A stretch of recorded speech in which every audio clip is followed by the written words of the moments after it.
is up, you guys? Welcome back to my channel. My name is Barnetta and I make videos about living simply, positively, and authentically. So if that speaks to you, then please subscribe and join an ever-growing community filled with amazing people. Also, don't forget to hit that little bell by the subscription button because then you'll know exactly when I upload a new video. So let's get right into the topic of today's video, and that is all about why I am choosing to go into an anti-inflammatory diet and really just the journey leading up to this point. So this is definitely going to be a story time video, so get your popcorn and get ready for a long tale.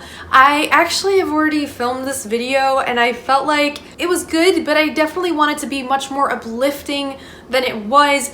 And basically, since I am talking about the journey leading up to here, I do have to talk about my struggles and tribulations with endometriosis because literally that's why I'm here. And it's a very interesting experience to try and balance the truth of the story with basically the silver lining that has come out of it, because truth be told, I had a lot of low points in that journey and I still have low points associated with it. So I'm going to do my best to try and pepper in some humor and positivity wherever I can throughout this video, but I do want to do a disclaimer because I will be talking about my health experiences, and that really can be triggering for some people. I don't want to talk about pain and suffering in some ways and make anyone feel uncomfortable. So if you do think that might make you feel a little bit uncomfortable, feel free to watch any of my other videos.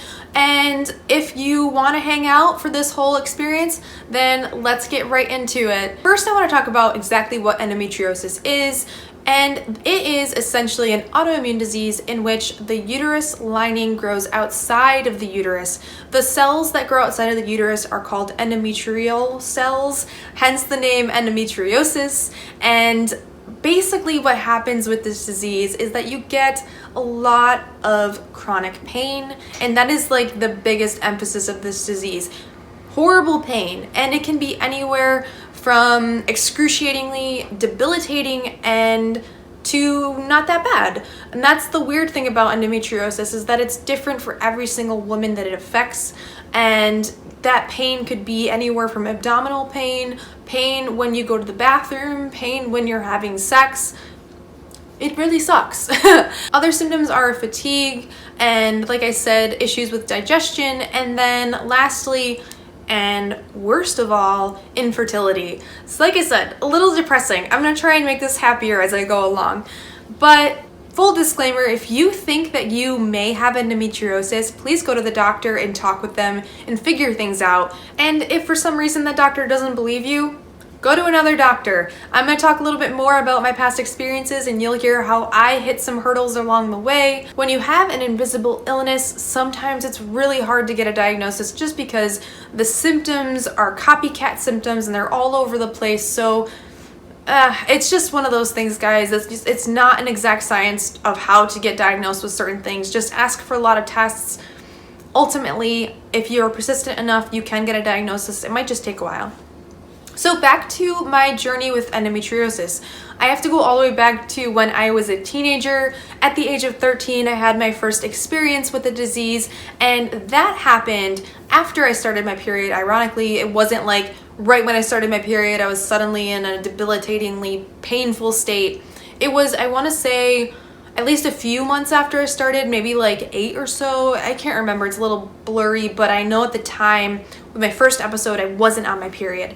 It was actually in the middle of the night, like 2:30, 3 o'clock in the morning. Suddenly I jolted awake and I had the most excruciating stomach pain I've ever had in my life. It literally felt like I was being stabbed and gutted alive. There's no other way to sugarcoat that. I just felt like I was dying. I thought maybe my appendix was bursting, but in the moment I actually just laid there and I was like, this feels horrible.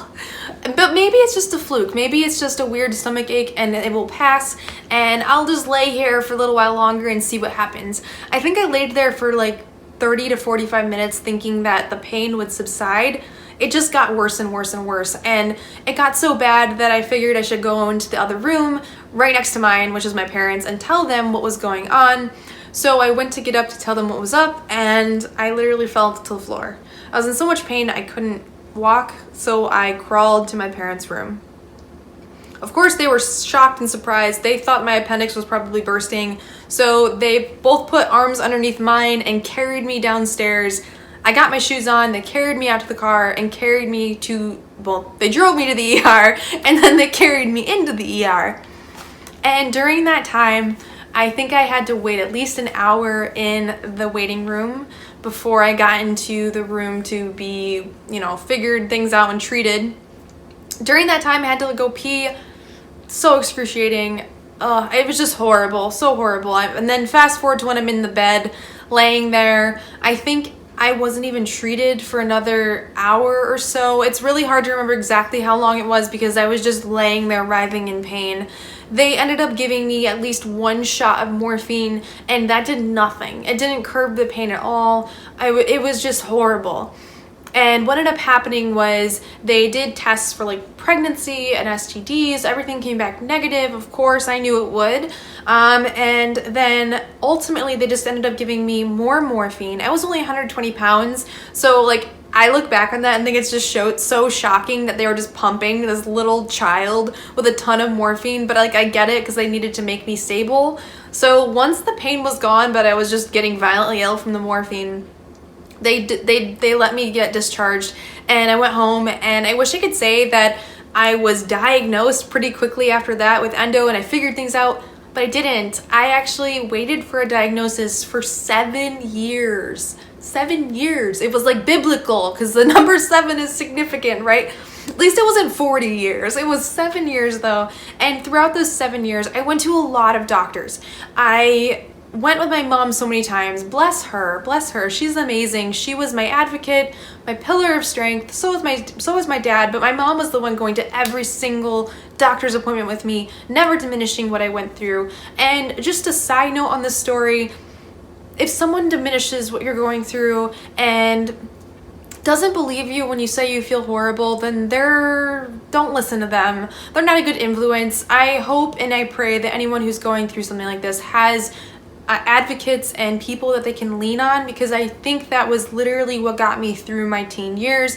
If my mom and dad had not believed me, I don't know what would have happened to me. First of all, I would never have gotten diagnosed, but also I can't imagine not being believed if I'm actually feeling terrible. So as I was going to a lot of doctors, that was the case. I wasn't believed. Two experiences point out in my mind. The first was when I was going to see some sort of orthopedic doctor because I was having a lot of back pain in my spine, specifically my lower spine. I remember being on the doctor's little table and he was feeling up my spine and he was like, I think I know what's wrong with you.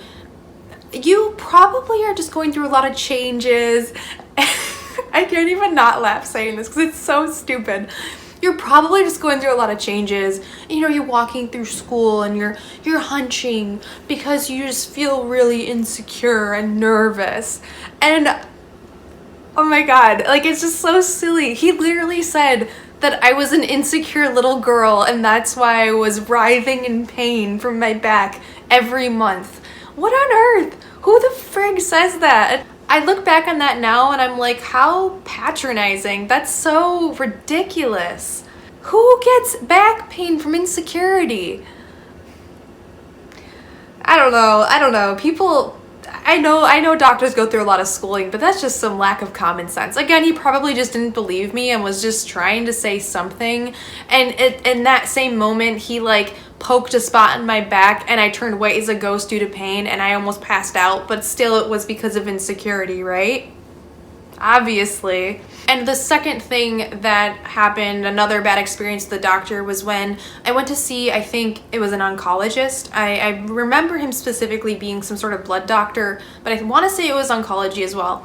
And I was sitting in the room with my mom, waiting for him to come in.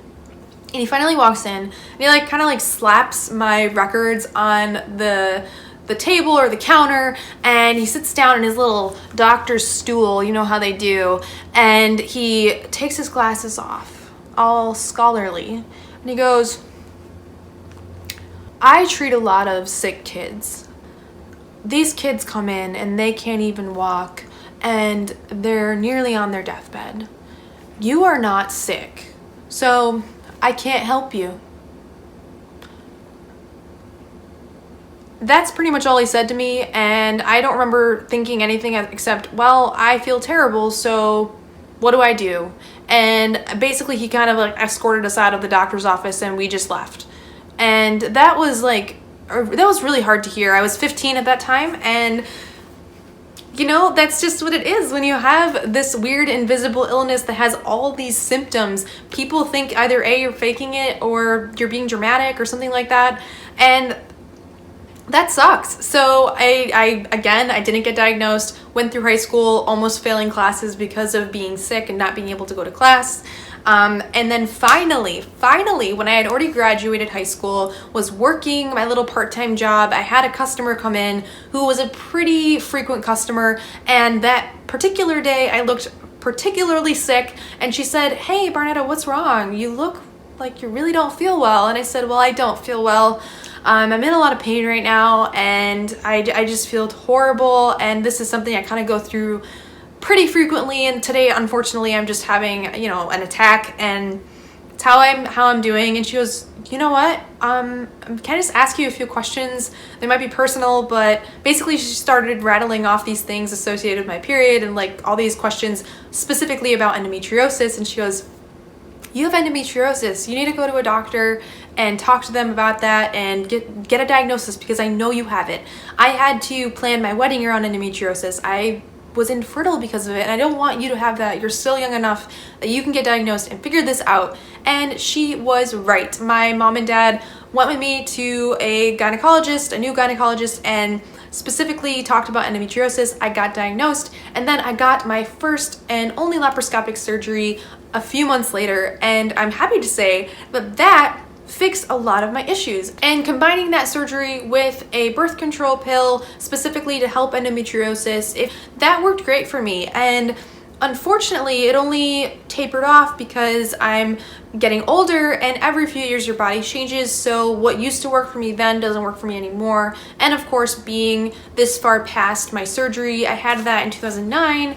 You know, now it's 2018, you can do the math, it's been quite some time. So the effects of that surgery are going away because endometriosis unfortunately does grow back. So now, why am I going into the anti-inflammatory diet and lifestyle? Essentially, it's because I've exhausted a lot of my other options. I ended up going on a new birth control, specifically a progesterone only pill, because my doctor said that being on any estrogen at all was essentially poisoning my body, because endometriosis thrives off of extra estrogen. So I went on that progesterone only pill, and that was fine for a few months.